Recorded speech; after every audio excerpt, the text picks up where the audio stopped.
Hello and welcome to the Employment Law Pod from Boyce Turner. My name's Andy Whitaker. I'm a partner in the employment team. And I'm very pleased today to say that I'm not joined by my normal collaborator on these podcasts, Helen Goss, but instead I'm joined by my long-term colleague, but relatively new partner in the employment team, Claire Taylor-Evans. Hi, Claire. Hi, Andy. Thanks. It's great to be here. So as ever, we are going to be talking today about some recent issues or some stories in the news that we have seen that are particularly relevant to employment law and that have piqued our interest. So, Claire, what are you going to be talking about today? Well, I'm going to be talking about the gender pay gap, Andy, because, as you know, this is a big passion of mine, closing the gender pay gap and looking at all the causes behind it. And it's also the time of year to be having these conversations, isn't it? It is indeed. So we've just had the gender pay gap reporting deadline, which was on the 4th of April. So, yeah, I've been very busy concentrating on this area.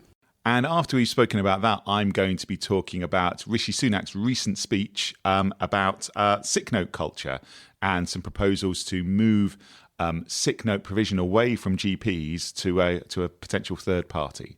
But before we get stuck into that, then let's have a chat about gender pay gap. Okay, so I thought it would be helpful to go back to basics and talk about what the gender pay gap is, because I think there is often some confusion about what is gender pay gap compared to what is equal pay. So the gender pay gap is the difference between what men and women are paid on average across all roles in an organisation. And this is different, of course, to equal pay because that requires employers to pay men and women the same, regardless of their sex, for particular roles or work of equal value or like work. So you could have a company that's entirely compliant, so everyone is being paid the same amount for the same job that they do or work that's of equivalent value to another role, but they could still have a large gender pay gap. Absolutely. So the gender pay gap is essentially a measure of the labour market disadvantage that often affects women more than men. And there are a number of causes for this, which I'll come on to in a minute. But first, I thought I would talk about the gender pay gap reporting regulations and why they were implemented back in 2017, as you may recall. Yeah. So really, they were designed to require employers with over 250 employees in the UK to start measuring their gender pay gap and also to report on that, because the philosophy behind it was what is measured can be managed. And we need to start looking at, obviously, the causes of the gender pay gap and having some transparency and data around this. So the legislation came into force in 2017. And since then, all employers with over 250 employees in the UK have been required to publish their gender pay gap on the 4th of April based on the data of the snapshot date, which is the prior 5th of April of the previous year. So for many employers, they'll be rushing to publish their reports, maybe the back end of March, early part of April in any given year. But what they're reporting on is what their pay gap looked like essentially 12 months before. Yeah, that's absolutely right, Andy. And what employers are required to do is a quite complex set of calculations. And I have seen lots of mistakes and misunderstandings. So it is important that you spend some time getting this right, because there is guidance that sets out how these calculations should be undertaken.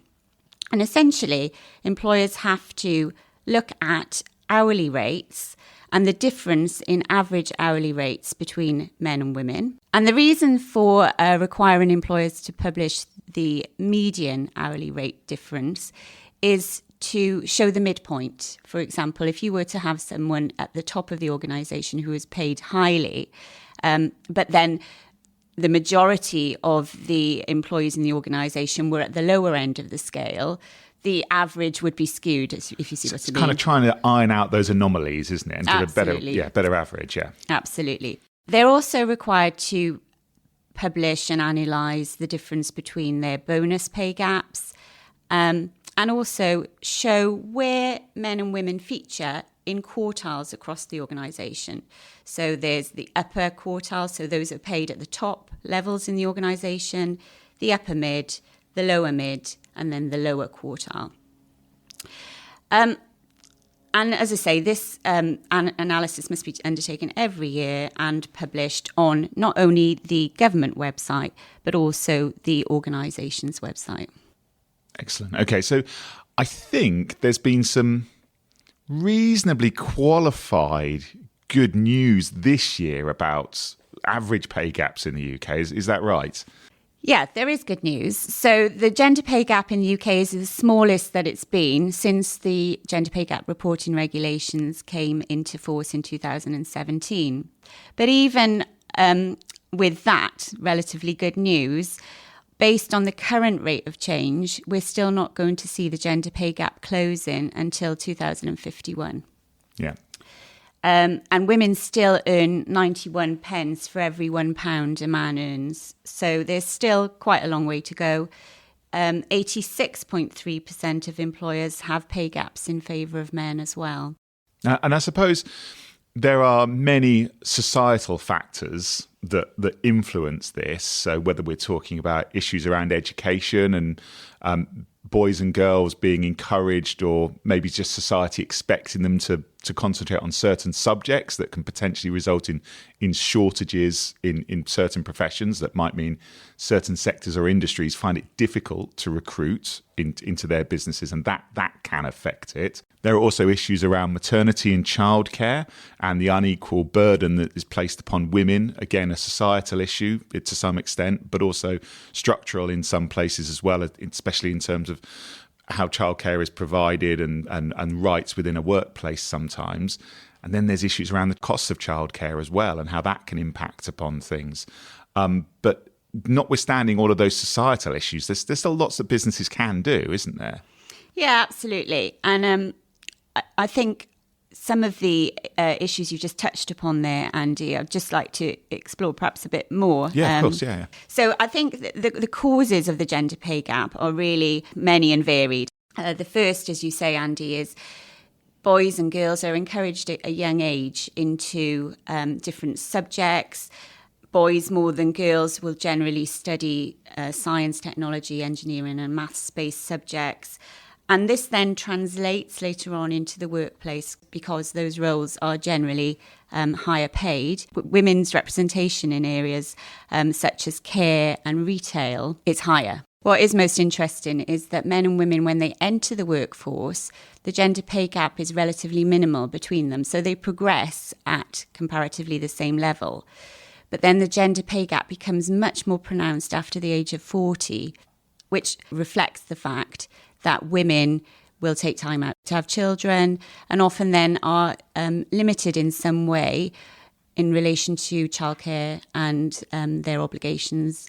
And there is still, unfortunately, an unequal distribution of childcare responsibilities. There's two aspects there, isn't there? I guess there's the aspect to how an employer treats and manages an individual with childcare responsibilities who's perhaps working part-time or different hours, and making sure that the work that they do is valued and recognised in the same way that those who are maybe working full-time, and also that they get a chance to be involved in all areas of work that enables them to gain experience to then move on through the business.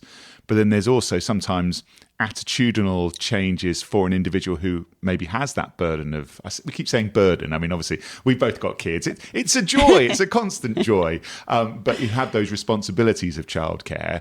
And sometimes there's a perception that, well, I just don't feel I can maybe concentrate so much on my career at this time because my focus is more on my children. So there might be both the way that the business treats them, but also there can sometimes be an issue, well, maybe I want to focus on something else potentially to the detriment of my career, and I'm not going to look to progress it at this time, and it might take a secondary priority, I suppose. So that there can be a number of different factors at play there.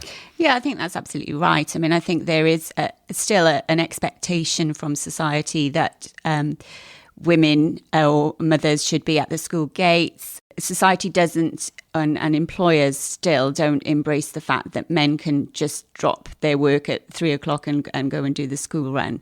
Now that is changing, and we are seeing more positive change, which is excellent. But as I say, I think there's still a long way to go. There's also the emotional factor of, you want to be the best at everything you can be. You want to be the best parent. You want to be as good as you can in your career. And I think people do struggle to balance these different responsibilities, particularly during the early years of having children. The other problem which you've touched upon, Andy, is, of course, the extortionate costs of childcare.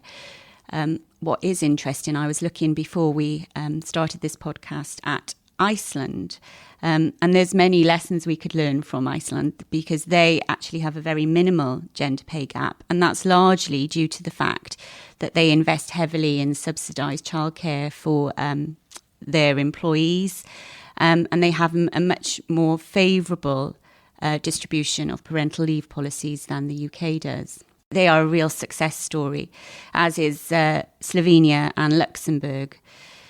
Whereas in contrast to their gender pay gaps, which are 0.2%, the UK's gender pay gap on average is 14.5%. Wow, yes, it's quite a substantial difference, isn't it, really? So there are all these challenges that we see that contribute to that gender pay gap existing in the UK, and some of these things are outside of the control of a business. But as we said, there are still things that a business can do and should be doing, frankly, to try and to manage that pay gap and bring it down as much as they can. Yeah, absolutely. And I work a lot with clients in relation to this, on the education that they can provide to their managers. So a lot of it is communication, being flexible in terms of working hours, making sure that you afford the same opportunities to your part-time workers as you would to your full-time workers, acknowledging, of course, that predominantly the majority of part-time workers are women. The other thing that managers need to think about is visibility. It's not a tangible measurement, but it plays into a lot of promotion opportunities. It needs to be considered because remote workers or those who work part-time, it's much more difficult for them to be visible than it is for people who are in the office 9 to 5, Monday to Friday. Yeah, and there's been a sort of further sort of emphasis placed on that post-pandemic, where we see lots of different working patterns being adopted, not just by different businesses, but even within the same business. And those particular challenges around presenteeism, or someone being there and someone being seen versus someone who is not in the office and therefore not necessarily physically seen, and how you perceive and value the contribution they're making to a business is if anything, sharpened as a result of these new working practices. Yes, absolutely. So I think that, there's been a lot of positive change that has arisen because of the pandemic, because that was essentially a forced experiment in how we can all adapt to working remotely. And I think it did shine a light on some of the challenges that hybrid workers and remote workers do face. So I think education and awareness of the challenges and the restricted opportunities, perhaps, that some women face is important. Making sure that your managers are trained, making sure that employees have support and mentoring, and obviously, of course, improved family-friendly policies. So we have seen many employers with enhanced parental leave schemes, enhanced pay, which is great to see. And also making sure that you've got positive role models. So we've talked about parenting out loud, leaving out loud, making sure that if you are leaving, it's okay. It's okay to leave the office to go and do the school run. I've been practicing loud leaving quite a lot recently after I was reading some articles on it. And yes, I do like that idea of just communicating to your team. It is fine to go. I am going now. Obviously, people need to do their job. They need to complete their tasks. But at the same time, there's nothing to be gained from performative staying in the office or staying at the workplace just to be seen to be doing that. And if you've got other things to do, if you have a life outside of work, go and do those things. Absolutely. And that's where the bigger picture comes into play. So productivity isn't measured on the number of hours you're sat at a desk, and making sure that your business is embracing this and making sure that you are giving opportunities to everyone and allowing them to bring their whole selves to work with all of their responsibilities and caring commitments. And I think it's also important to remember it's not just childcare, but other caring commitments. So I was reading some statistics about the number of people over 50 who have to look after, obviously, elderly relatives is larger than ever.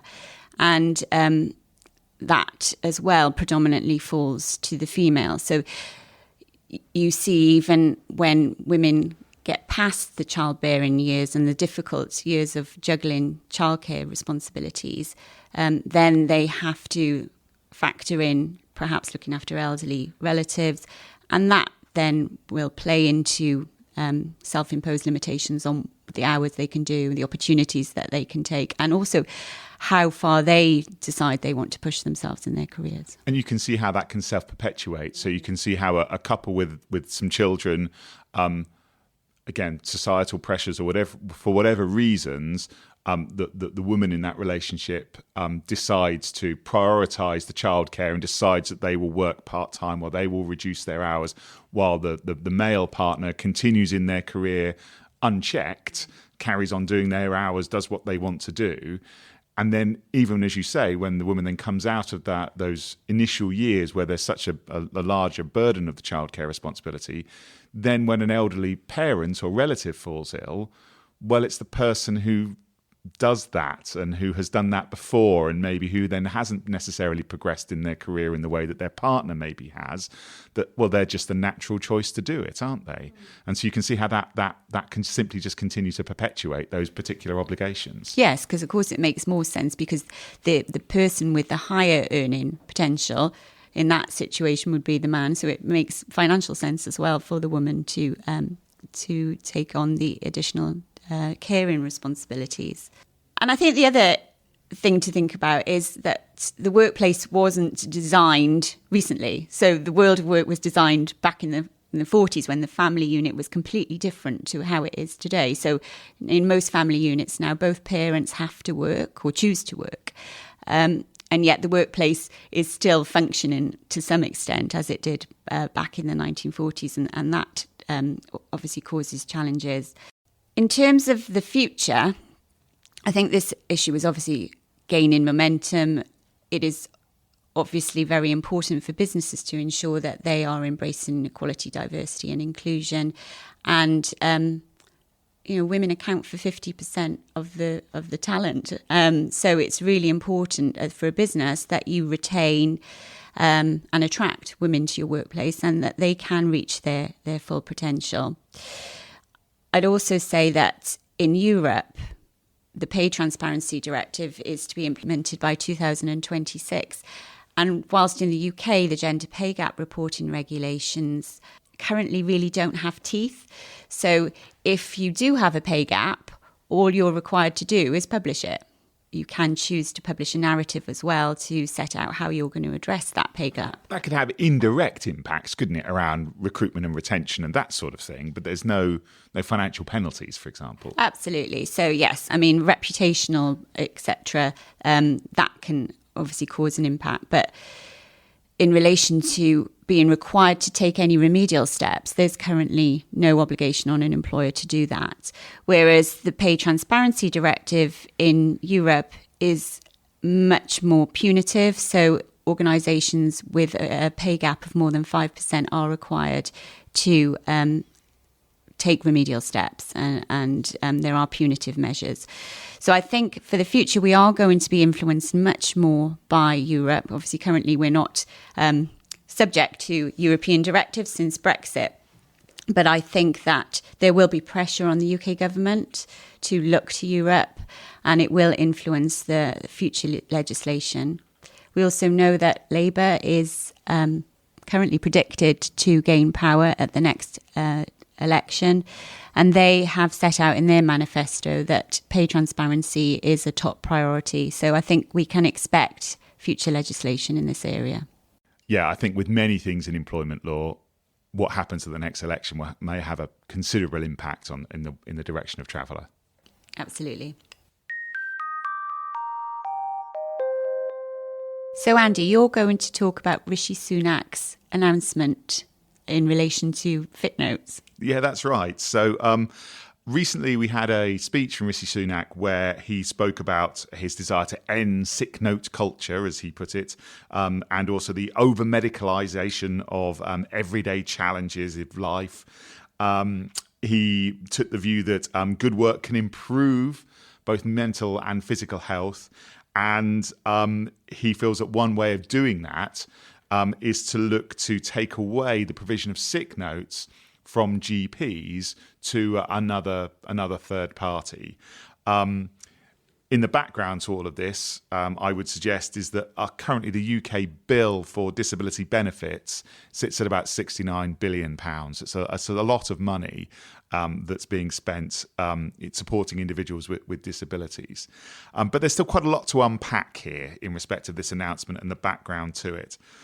And the first thing to say, perhaps, is that there's 2.8 million people in the UK of working age who are not economically active. Now, that is a bad thing.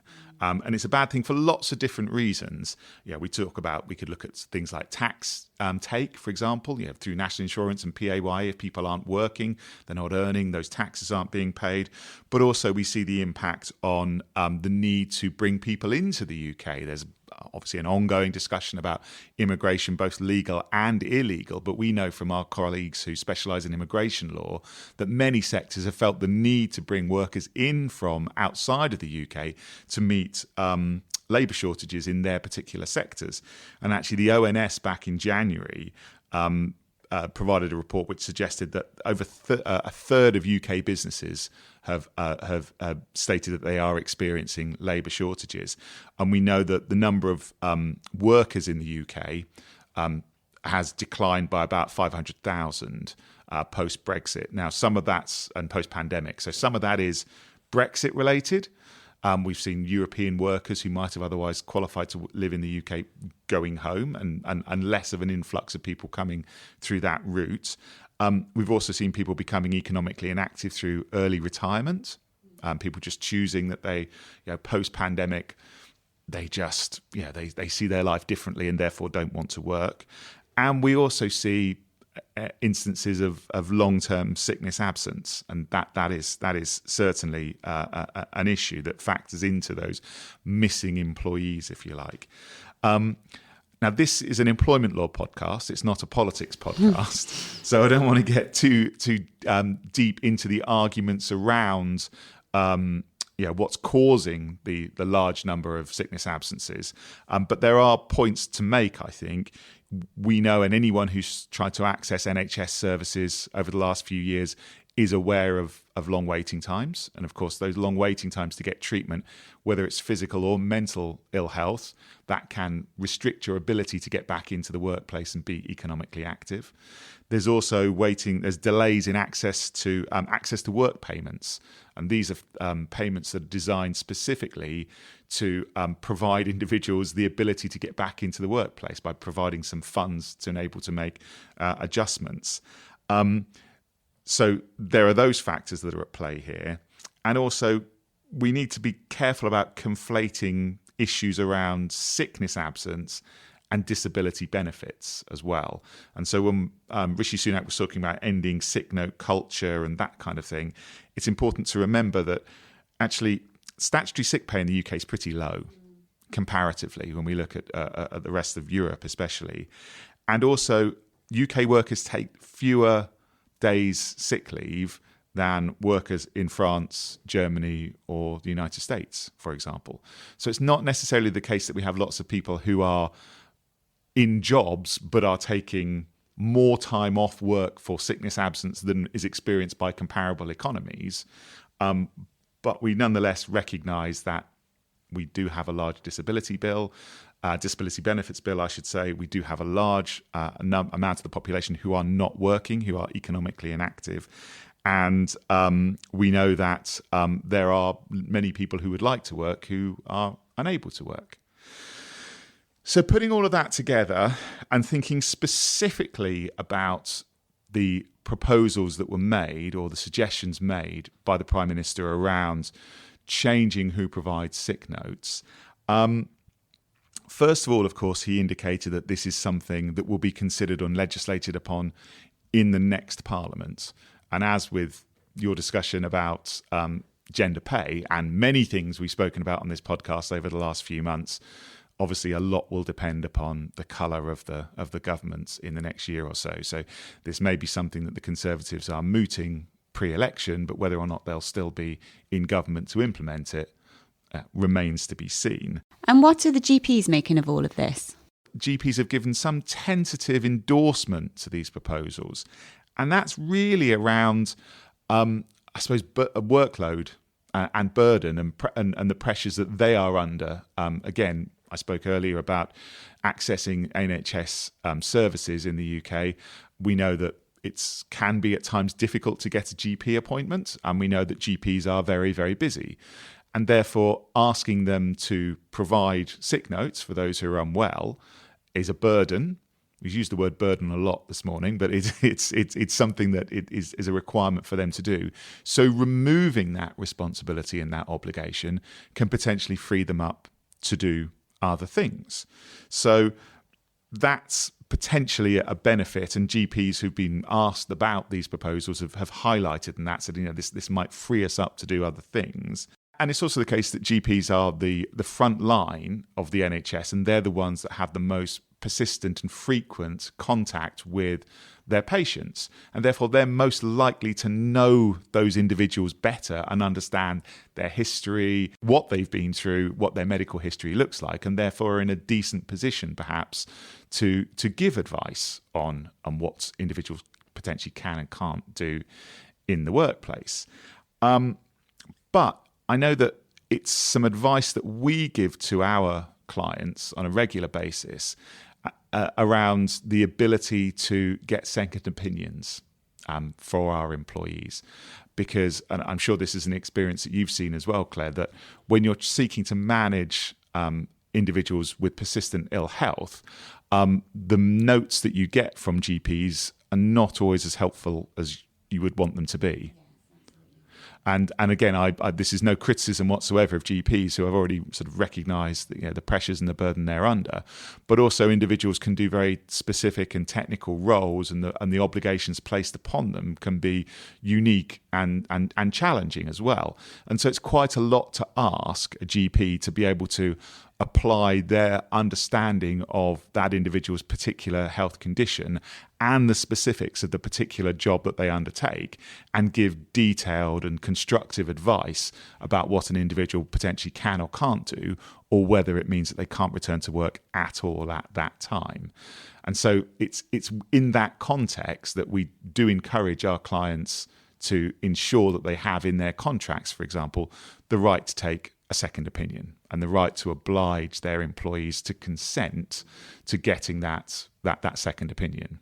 So what can that mean? In terms of the second opinion? Yes. So it can be, in certain circumstances, getting a second opinion from the individual's consultant. So if an individual has a particular medical condition that means that they're getting ongoing treatment from others than their GP, then there might be a very highly qualified and eminent consultant who's able to provide some quite detailed explanation of the individual's both a diagnosis of their condition, but also a prognosis in terms of when they might recover and what that timeline looks like, and to what extent their recovery might be partial or complete.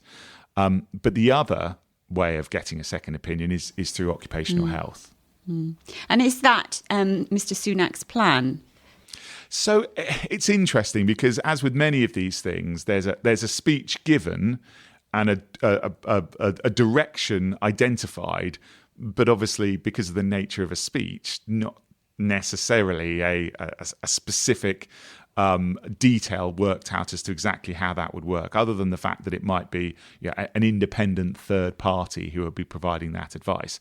That sounds to me quite a lot like the occupational health advisors that you and I are used to dealing with and that ask our clients to interact with. Yes. So what can employers do to prepare for this potential change, do you think? It's always our advice to reserve the right in your contracts of employment to get a second opinion in any event. So precisely what this might look like, if this ever comes to pass via legislation, we would have to see. But I would still advise my clients to reserve that right to take that second opinion, notwithstanding whatever advice they might receive from whether it's a GP or whether it's one of these theoretical identified third parties that are giving a view on an individual's ability to work. But the other advice that I would always give to my clients about the use of occupational health is that the reports that you receive back are only as good as the information that you provide. So it's really important when making a referral to occupational health to ensure that you have given as much information as possible to the advisor in respect of the particular job, the role that they undertake. It should be the case that the advisor will receive a copy of the individual's medical records, but they need to understand that in context. They need to understand what the individual actually has to do, because that's the really important thing that you're trying to get to in terms of occupational health advice is, okay, this is the person, this is their condition, and this is their job. So how do those two things fit together? And if they don't fit together seamlessly, what changes might we, or reasonable adjustments, as you and I might refer to them as if we're talking about disability obligations, what adjustments might we need to make to enable the individual either to return in part or fully to their role? Yeah, it's about asking the right questions, isn't it? Yeah, absolutely. And then once you've asked the right questions, the next thing is to talk to your employees. Sometimes employers are quite reticent about communicating with individuals who are off sick. They're worried that by doing so, they can be perceived as being pestering or hectoring, or you should just leave them alone to recover. But again, you and I both know that an employer is perfectly entitled to proactively manage an individual's sickness absence. And you don't want to forget about people. You don't want people that are off sick for an extended period of time with no contact from the company. So you want to be having that communication in any event. But then once you've got that report back, then absolutely you need to have that conversation with the individual, because there will be recommendations made by the occupational health advisor, and they may be things that you can accommodate, but they may not be things that you could accommodate. They may also be things that the employee doesn't really want either, or maybe they see things slightly differently. So when we're looking to manage anyone who's absent due to ill health, whether it's persistent short-term periods of ill health or long-term ill health, then we have to take into consideration the individual's needs, wants, desires, as well as the business's. And so we have to consult with the individual about that to try and come up with, if at all possible, something that works for both parties. And also to ensure that if there is nothing that can be done and it's impossible to make the changes that are necessary, that the employee understands why that decision might be made and what the potential outcome might be. Yeah. And I think as well, just touching on manager training, I think it's about having those sort of proactive conversations and making sure that with, obviously, as you were saying, Andy, this huge focus on ill health and mental health and resilience, making sure that you've got in place perhaps mental health first aiders in the workforce, and making sure your managers are trained to spot signs when somebody's perhaps undergoing a lot of stress or reacting in certain ways is really important as well. Yeah, absolutely. This focus on getting people back into the workplace when they've been signed off sick or when they've suffered a period of ill health is entirely appropriate. But of course, it's far better if you can stop people from going off sick in the first instance. And many things will be outside of the control of an employer, but there's many things that an employer can do to try and look after their employees' physical and mental well-being and try to avoid those periods of sickness absence in any event. Well, thanks very much, Andy. That was really interesting. Yeah, pleasure, Claire. Thanks for listening. If you're interested in checking out the other episodes in this series, go to the Boys Turner website. You can also follow or subscribe wherever you listen to your podcasts. Goodbye.